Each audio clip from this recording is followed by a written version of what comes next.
ہے. خدا را آپ ان ماؤں کی طرف ایک دفعہ دیکھیں تو صحیح, ان بوڑھے باپ کی طرف آپ دیکھیں تو صحیح. ان کی آنکھیں انتظار میں ہیں, ان کے آنسو خشک ہو چکے ہیں, ان کی امیدیں ٹوٹ چکے ہیں. ایسے باپ, ایسے ماؤں کی طرف آپ دیکھیں. جب آپ اس سری کو گھسیٹ رہے تھے, آپ نے ذرا بھی نہیں سوچا کہ یہ ہمارے جو ہے پرنانیوں کے جتنے, ہمیں دکھ ہو رہا تھا ان کو دیکھ کے.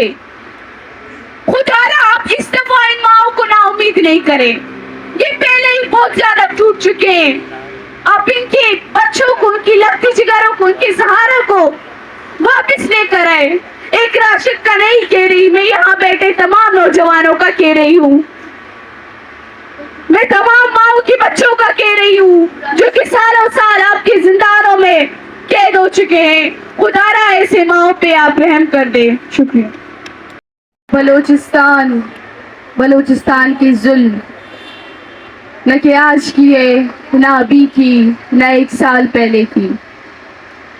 یہ ظلم, یہ جبر پچھلے 2 دہائیوں سے چلتا آ رہا ہے.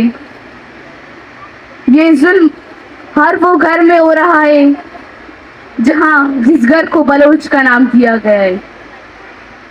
بلوچ کا قصور بس اتنا ہے کہ وہ بلوچ ہے اور بلوچستان سے تعلق رکھنے والا ہے. آپ بلوچ کو جو ہے ان کی جو ہے ملک میں دہشت گرد کہتے ہیں, آپ بلوچ کو باہر ممالک میں بھی دہشت گرد کا نام دیتے ہیں. ہر وہ بلوچ دہشت گرد نہیں ہوتا جیسے آپ سمجھتے ہیں.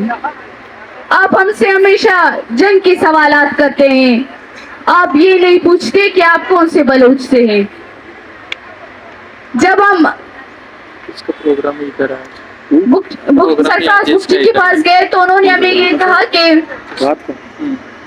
جنگ کی باتیں کرنے لگا ہم سے, جس طریقے سے ہے نا کیمرے, اور جب یہاں صحافی آتے وہ بھی جنگ کی بات کرنے لگتے ہیں.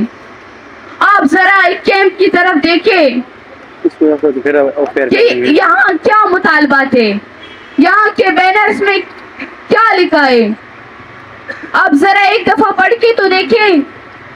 یہاں سی پیک کو نہیں مانگا گیا آپ سے, یہاں گوادر کو نہیں مانگا گیا آپ سے, یہاں بلوچستان کے سونے نہیں مانگے, یہاں صرف بلوچستان سے لاپتہ لوگوں کو مانگا ہے آپ سے. جب یہاں اگر کوئی کیمپ کو وزٹ کرنے آتا ہے تو اس کے ساتھ 2 اور لوگ تھے اور وہ کہتے ہیں کہ ہم ان کے گن مین ہیں. ہمارے پاس یہاں کوئی اسلحہ نہیں کہ آپ ڈرتے ہیں ان کے لیے.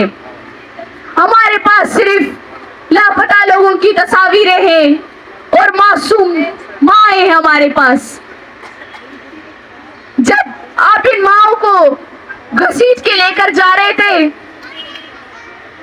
یقین مانیے ہمارا دل بھی نہیں کر رہا تھا کہ ہم اپنے ماؤں کی طرف دیکھیں, کیونکہ آپ کی حرکتوں کی وجہ سے ہم شرمندہ تھے.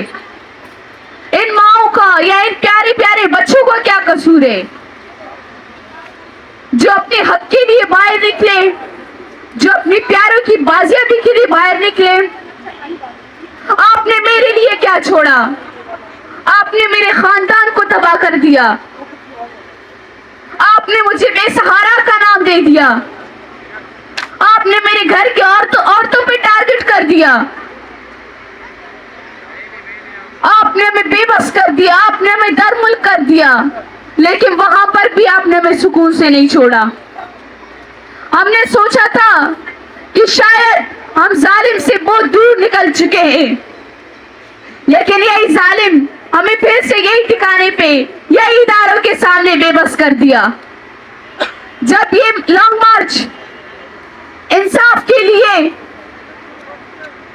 نکلی تھی, انہیں اداروں کے سامنے انصاف مانگنے کے لیے آ رہے تھے, اور یہی ادارے کے جو انتظامیہ نے ان کی اچھی سے استقبال کر دی.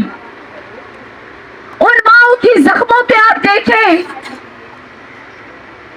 وہ سرخ ہو چکے ہیں, لیکن ابھی بھی یہ ظالم ریاست اپنے کاروان سے باز نہیں آتا. ہمارے چند بچے ابھی تک ان کی تحویل میں ہیں. یہ مائیں تو ان بچوں کو مانگنے کے لیے نکلے تھے,